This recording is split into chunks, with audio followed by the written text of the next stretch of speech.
R$140 milhões vão garantir revitalização de 139 barragens da União em todo o país.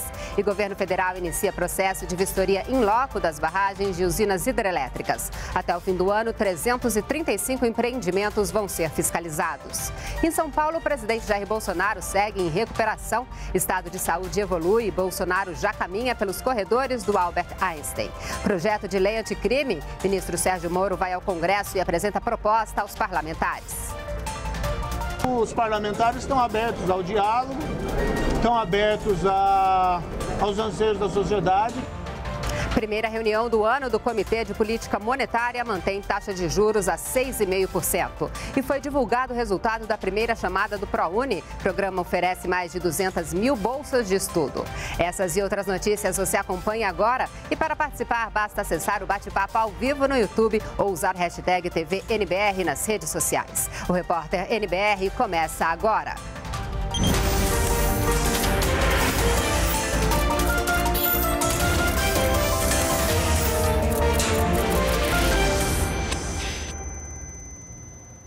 Olá, boa noite. No ar o Repórter NBR com as notícias do governo federal desta quarta-feira, 6 de fevereiro de 2019. O estado de saúde do presidente Jair Bolsonaro evolui de forma positiva dia a dia. É o que mostra o boletim médico divulgado hoje. Quem tem os detalhes é o repórter Ricardo Ferraz. O último boletim divulgado pela equipe médica do Hospital Albert Einstein na tarde de hoje informa que o presidente Jair Bolsonaro permanece com um quadro clínico estável, sem dor ou febre. Os exames de laboratório e de imagem também apresentaram melhores resultados. Os níveis de glóbulos brancos, por exemplo, estão normais. O presidente voltou a caminhar pelos corredores do hospital na companhia da equipe de fisioterapia e o auxílio de um andador. Logo em seguida, Jair Bolsonaro pediu para retomar exercícios de fisioterapia muscular e respiratória. O presidente segue com sonda nasogástrica para retirada de líquidos do estômago e alívio de náuseas e dreno no abdômen. Ele tem recebido pequenas porções de água, cerca de meio copo ao longo do dia, para estimular o funcionamento do sistema digestório. Por ordem médica, as visitas permanecem restritas e não há compromissos oficiais previstos na agenda. De São Paulo, Ricardo Ferraz.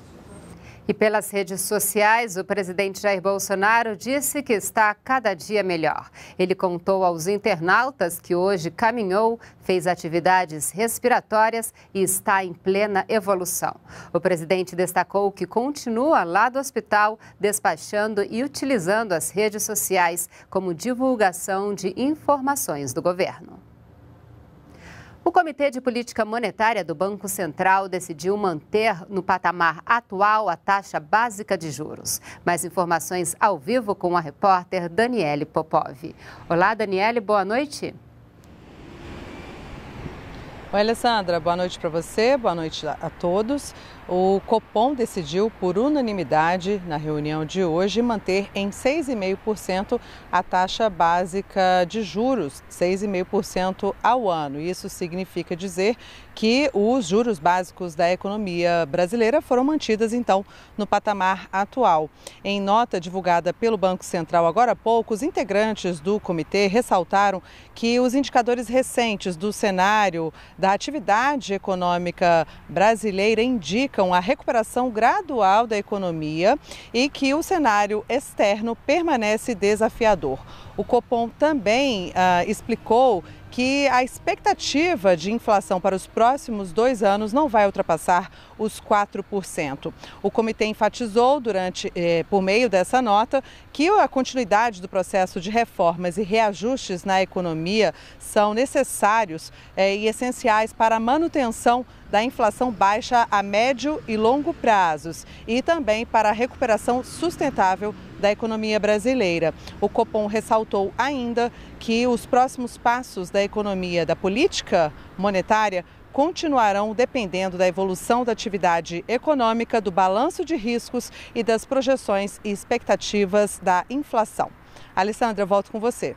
Muito obrigada, Daniele, pelas informações. Um bom trabalho para você. 139 barragens da União em 14 estados vão passar por obras de recuperação. O investimento previsto é de R$70 milhões em ações coordenadas pelo Ministério do Desenvolvimento Regional. O plano de reabilitação de barragens ligadas a órgãos federais leva em conta um diagnóstico estrutural, jurídico, fundiário e ambiental. São 139 barragens em 14 estados. A maior parte está na região Nordeste. Só no Ceará são 31 estruturas que vão precisar de quase R$28 milhões para serem revitalizadas. Já as 26 barragens de Pernambuco vão precisar de R$68 milhões para serem revitalizadas. Ao todo, serão necessários quase R$170 milhões para as ações. Desse total, R$50 milhões já estão garantidos. 50 milhões já estão na rubrica orçamentária definida, que é a 14RP. As obras, o início vai depender de cada um dos órgãos responsáveis. As obras da Codevasf dependem do cronograma específico da Codevasf, DENOX, as que são do extinto DNOS, que estão a cargo da Secretaria Nacional de Segurança Hídrica, que estão mais sob nossa ingerência. Vamos priorizar, usar o orçamento existente, tão logo seja possível, e correr atrás do recurso adicional para poder executar todo o plano. As 139 barragens estão sob responsabilidade do DENOX, Departamento Nacional de Obras contra as Secas, da Codevasf, Companhia de Desenvolvimento dos Vales do São Francisco e do Parnaíba, e do extinto DENOS, Departamento Nacional de Obras e Saneamento. Além de trabalhar na reabilitação dessas estruturas, o governo federal está revisando a lei de barragens e estuda alterar as regras de classificação de risco. Segundo o ministro do Desenvolvimento Regional, mesmo as barragens que estão no grau de risco mais elevado, não significa que elas podem efetivamente se romper. A classificação é a classificação que está na lei 12.334, que ela coloca tanto o risco quanto o dano potencial associado. Essas barragens estão em IA, têm um dano potencial associado, que muitas delas levam a essa condição justamente por causa do dano. Uma das propostas do plano é a revisão da classificação, que a gente viu que numa classificação que leva em conta um número maior de variáveis, a situação é outra. Então, sem sombra de dúvida, não é uma necessidade que a população fique alarmada, o governo está dando atenção, mas não é o rompimento iminente de forma alguma. E a Agência Nacional de Energia Elétrica, a ANEEL, anunciou que começa na próxima semana um cronograma de fiscalização em 142 barragens de usinas hidrelétricas em 18 estados, além do Distrito Federal.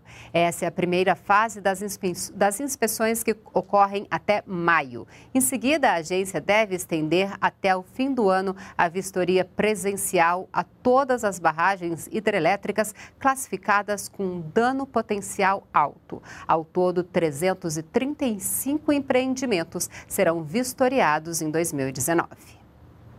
E sobre a tragédia na barragem da mineradora Vale, em Brumadinho, Minas Gerais, o boletim divulgado há pouco pela Defesa Civil confirma a morte de 150 pessoas. 182 pessoas estão desaparecidas. O projeto anticrime foi apresentado hoje aos parlamentares pelo ministro da Justiça, Sérgio Moro. A meta é combater de forma mais efetiva a corrupção, crimes violentos e o crime organizado. 2 dias após anunciar medidas de combate à criminalidade e à corrupção, o ministro da Justiça e Segurança Pública, Sérgio Moro, voltou a debater a proposta de projeto de lei anticorrupção nesta quarta-feira. Assim como foi feito com os governadores no início da semana, o ministro apresentou aos deputados federais as principais mudanças da medida. Entre elas, prisão em segunda instância, crimes de caixa 2, legítima defesa, regime inicial fechado ou semiaberto, agravando a forma de cumprimento de pena nos casos mais graves. Condenados pelos crimes de corrupção, por exemplo, passam a cumprir inicialmente a pena em regime fechado. Progressão de regime e saídas temporárias. Na hipótese dos condenados por crimes considerados hediondos, a progressão de regime passa a ser possível apenas após o cumprimento de 3/5 da pena. E a identificação do perfil genético de condenados por crimes dolosos, através de DNA. Para o ministro Moro, a proposta endurece o combate à criminalidade e à corrupção, fatores que, segundo ele, afetam a vida dos brasileiros. É importante nós termos medidas consistentes, como eu acredito que são essas previstas no projeto, para lidar com esses 3 problemas ao mesmo tempo. Muitos homicídios estão relacionados aí ao crime organizado, disputa de tráfico, em assassinato de dependentes químicos que não conseguem honrar suas dívidas. O crime organizado também é uma fonte de corrupção de agentes que deveriam combatê-lo. Claro que é uma minoria, mas isso acontece, acabam corrompendo para buscar impunidade. E, por outro lado, a corrupção também esvazia os recursos públicos necessários para enfrentar o crime organizado e o crime violento. Moro também defendeu o diálogo com parlamentares e disse que a proposta está aberta a sugestões. Os parlamentares estão abertos ao diálogo, estão abertos aos anseios da sociedade, que deseja não só um país mais seguro, mas também um país mais íntegro. E a minha percepção, pelo menos inicial, é de uma grande receptividade. Claro que nós teremos que debater, estamos abertos ao diálogo. Ninguém pretende aqui ser senhor da razão, né? E a orientação é que nós dialoguemos ao máximo com os parlamentares para convencer do acerto dessas proposições. Mais cedo, antes do encontro com os deputados, o ministro Moro apresentou as propostas ao presidente do Senado, Davi Alcolumbre, e na última segunda-feira ao presidente da Câmara, Rodrigo Maia. Para que o projeto vire lei, é preciso a aprovação nas 2 casas, Câmara e Senado. De Brasília, Pablo Mundim. A ouvidoria é um canal aberto para a sociedade apresentar sugestões, elogios, reclamações e denúncias. No serviço público, funciona como uma ponte entre cidadão e governo. E a partir das informações recebidas, a ouvidoria propõe mudanças para melhorar as políticas públicas. Na esfera federal, existe o sistema de ouvidorias do Poder Executivo, o e-Ouve. Quem mostra para a gente esse canal de contato com o governo é a repórter Cleide Lopes. O portal administrado pela Controladoria Geral da União foi criado em 2014 e está disponível no endereço sistema.ouvidorias.gov.br. Nele, o cidadão começa escolhendo o tipo de manifestação e, em seguida, cadastra as informações. Nenhum cidadão fica sem respostas. A partir do recebimento da sugestão ou reclamação, a ouvidoria tem 20 dias para informar ao cidadão o que foi feito para a resolução da sua manifestação. O e-Ouve é o nosso instrumento eletrônico de atendimento às manifestações do cidadão. Não é? E é justamente a ferramenta mais potente que nós temos para podermos estar junto a esse cidadão em qualquer lugar do país. Desde que entrou no ar, o e-Ouve já recebeu quase 320 mil manifestações. Desse total, mais de 274 mil foram solucionadas e cerca de 12 mil estão em análise. Cerca de 63% dos casos são solucionados. Dessas manifestações, mais de 106 mil são reclamações e 94 mil são solicitações. E tem também elogios, foram quase 11 mil. Toda manifestação, entre elas também a manifestação do tipo reclamação, ela recebe um tratamento para que se compreenda aquilo que o cidadão está solicitando, aquilo que ele está esperando como resposta. Quando envolvem áreas que são áreas externas à Controladoria Geral da União, isso é enviado, por exemplo, se uma reclamação do INSS, é enviado para que o INSS produza a informação com o objetivo de atender aquilo que o cidadão espera. Então, há todo um tratamento para cada uma dessas manifestações que nós recebemos. Os militares dos Dragões da Independência fizeram uma visita especial aos pacientes do Hospital da Criança de Brasília. E quem esteve por lá foi o cavalo Oportuno, que entrou nos quartos, andou pelos corredores e chamou a atenção.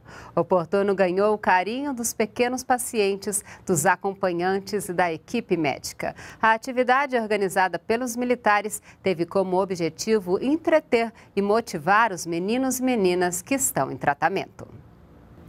Explorar o potencial turístico do Parque Nacional do Itatiaia e, ao mesmo tempo, preservar o meio ambiente. Nessa missão, o governo federal conta com a parceria da iniciativa privada. É o que você vai ver na reportagem de Maurício de Almeida. Criado em 1937, o Parque Nacional do Itatiaia fica na divisa do estado do Rio de Janeiro com Minas Gerais.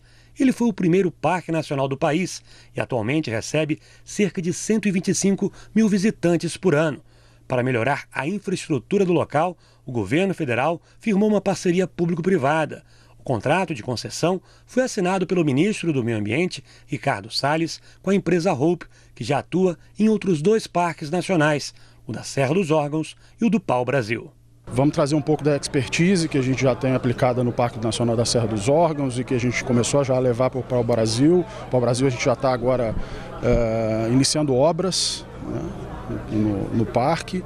E junto com o time do ICMBio, que é um time muito qualificado, o time daqui do Parque Nacional do Itatiaia também, construiu uma história de sucesso. O contrato de concessão tem a duração de 25 anos. Nesse período, a empresa vai investir 17 milhões de reais para melhorar os serviços e a infraestrutura do parque. A parceria vai permitir a instalação de lojas e de restaurantes e a implantação de atividades de lazer e de outras melhorias. A ideia é atrair mais visitantes. O Brasil tem uma grande riqueza natural, locais maravilhosos, um potencial ecoturismo gigantesco. Nós precisamos divulgar essas iniciativas e avançar nas parcerias entre o público e o privado para que nós possamos ter melhores condições, melhores estruturas e mais atratividade para o turismo. A vinda da população para o local que faz com que seja mais valorizado, que seja reconhecida a importância da conservação. Nós ficamos por aqui. Toda a nossa programação você acompanha ao vivo pelo site da NBR e pelo canal no YouTube. Acesse também o nosso perfil no Twitter. E você pode ainda mandar sugestões de reportagens e dúvidas sobre programas e ações do governo federal para o nosso WhatsApp. Então, anote aí, é 61998678787. Acompanhe agora um vídeo sobre a concessão do Parque do Itatiaia. Uma boa noite para você e continue com a gente na NBR e a TV do Governo Federal.